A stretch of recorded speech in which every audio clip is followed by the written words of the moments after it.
不知從何開始，我對世界失去了感覺。打唔知身體好，踢唔知車能高啊！呢個防守啦，做好啲你學咗嘅嘢啦，去應對咧，咁我覺得同人生都係一樣咯。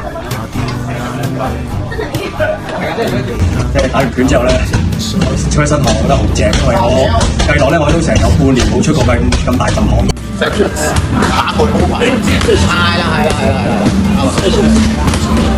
點樣 keep 住嗰個意志？點樣 keep 住你學咗嘅嘢？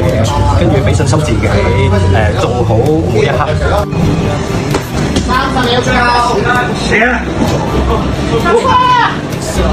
一個意志同埋鬥志上面咧，係令我提升咗。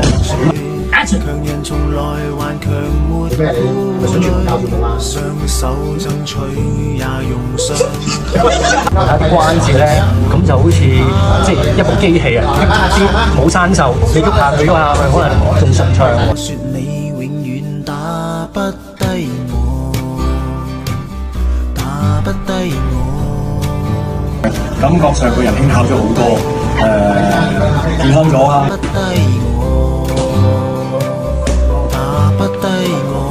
所以我覺得打拳都幾好玩。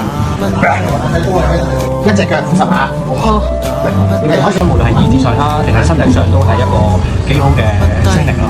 咁最後梗係多謝榮拳館啦。白毛巾。